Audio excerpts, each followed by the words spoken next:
What does it mean to truly know yourself? The ancient Greek maxim, "Know thyself," has echoed through the ages, urging humanity to embark on a journey of self-discovery. But this seemingly simple phrase holds layers of meaning.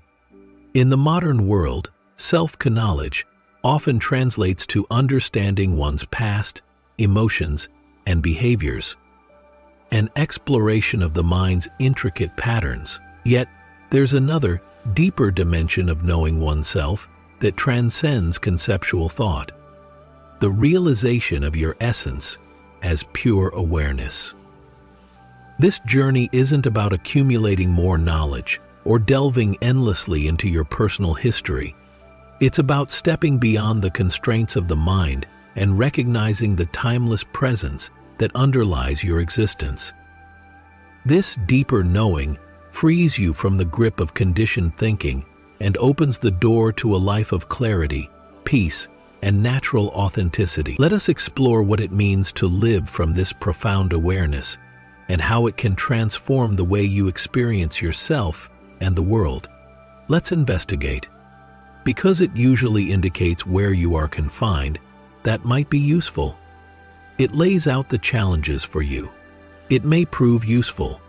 However, there is another type of knowing oneself, and that is knowing oneself as the conscious presence, in which conceptualization does not exist, because that is one's essential nature. So, in essence, you're only real in two dimensions. There are several forms that you might take as a person: physical, mental, emotional, and spiritual. On that fast-moving train, you have a past, a present, and a future. You are a person. You are unquestionably being engulfed by the inferno of time as a human, and the train is picking up speed by the second. Then there's the non-your consciousness or awareness that lies at the core of your identity. It takes form in your being. You are profoundly attuned to the source when you become aware of your own consciousness, which is not your own. This is the light that comes from inside. That is when your depth becomes apparent.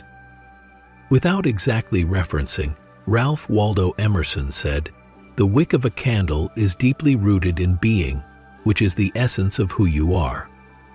This essence, that unites you with all life and goes well beyond the individual, is your foundation. That is understood in the realm of knowing oneself apart from concepts.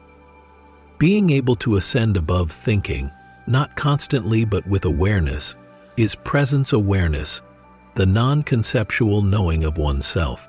Then you can think, and really, awareness or presence may work through you, using your intellect in amazing ways. Because of this, you are able to collaborate with the cosmos in the creative process. However, that isn't the thing that matters the most. This must be realized first and foremost. You break free of your conditioned mentality the moment you grasp that. It is still possible for the mind to function. Realize that you are more than just a person. Embrace your humanity. There goes the ego.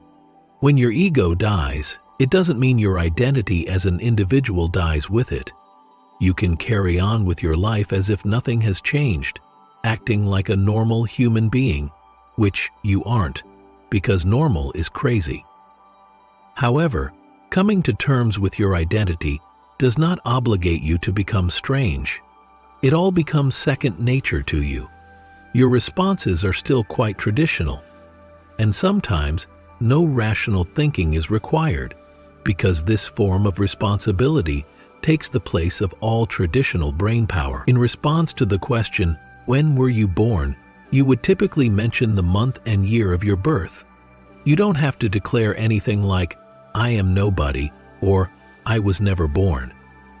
It is possible for the ego to enter even after you become aware of your consciousness.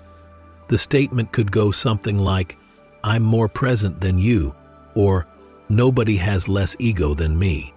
Inviting this mindful presence into daily life is extremely helpful when dealing with any kind of sadness.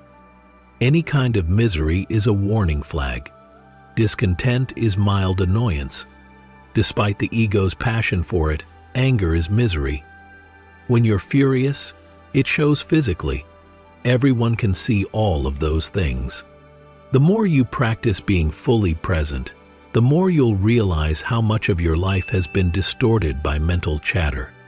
This background chatter frequently masquerades as important or pressing, but it really just serves to complicate the clarity of the here and now.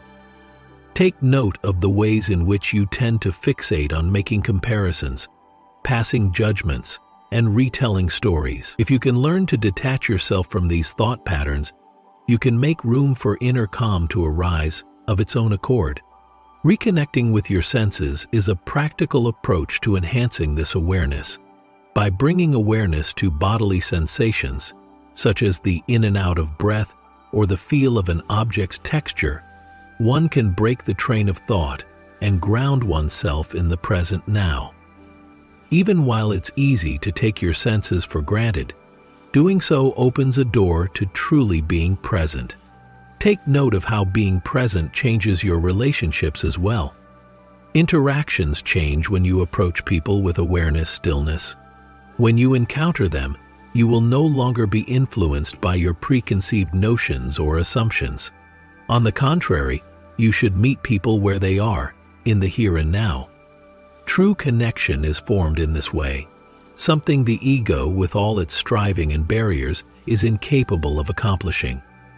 Being present isn't about being flawless, and that must be understood.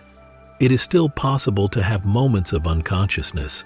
The ego and outmoded ways of thinking might return. On the other hand, these are not setbacks, but rather opportunities. If you notice that your mind is wandering, take a moment to bring it back to the here and now. As time goes on, this practice becomes second nature, a core value that grounds you in the everlasting. Being fully present is a freeing experience in the end. It releases you from the shackles of identifying with a story self that is perpetually trying to escape from reality. The vast consciousness that has always existed inside you, unchanging, unshakable, and intricately linked to the entirety of existence, emerges in its stead. The simplest approach to deal with sadness is to tell yourself, I must have lost the present moment. Issues fade away the instant you acknowledge that you have lost touch with the here and now, since being in the now means being present. That doesn't imply you can't handle challenges. Once you stop internalizing your difficulties as problems with your identity, you'll be better able to confront them. Return your focus to the here and now at all times. Get back to the here and now, since that's all that matters. Time appears to be the universal killer, yet ironically, all you ever really feel is the passing of mental seconds. Consider your own life as an example. Except in your thoughts, time is never really there. You exist only in your thoughts. As a projection of your past, your future also exists in your thoughts. The elimination of all mental processes and the cultivation of simple awareness renders time irrelevant, leaving simply the here and now. Even while time eats away at the physical vehicle, the strange thing is that life is constantly in the here and now. Thoughts of the past weigh people down, yet they are just that, thoughts. Entering a state of awareness, rather than thinking, is as simple as bringing your attention to the here and now. When thinking negatively impacts one's well-being, it has the potential to become habitual. Thoughts are the root of most problems. When thoughts bring you misery, stop and ask yourself, do I want to be miserable? Am I willing to experience misery? This is useful in basic cases. Take the scenario where you and your partner are arguing. You can't help but want to prove your point. You get an epiphany about being right and how it doesn't matter if you or they are correct. In that instant, you release. However, keep in mind the ego. This isn't about coming to the conclusion that, I'm so aware, I'm releasing myself now, and you can go on without me. Rather, you let go of the necessity to justify your point of view. When you reply, "Okay, maybe," you release yourself from the need to prove your point of view. It's all right. When there is no longer any resistance, the whole struggle falls apart. You can learn to be happy by watching the causes of your misery and then asking yourself, do I want to be unhappy? In what ways am I not? And when you realize it, you enter the here and now. Life unfolds only in the present moment. When we truly grasp this, we begin to see that the burdens of the past and worries about the future are merely thoughts. By anchoring ourselves in presence and recognizing our deeper essence, we can transcend the habitual patterns of the mind. This isn't about denying the self, but about expanding beyond it, allowing us to live with a sense of peace, clarity, and alignment with the flow of life. So, the next time thought causes you distress, pause and ask, do I want to suffer? By stepping into the present moment, you can choose freedom over attachment, awareness over identification, and joy over resistance. Make sure to subscribe to this channel if you want to continue on your journey of self-discovery and live more in the present moment. Leave a comment saying now if you felt this message spoke to you and would like to keep growing in the future. Feel free to hit the like button or share this video with someone you think could use a little nudge to be more present and attentive.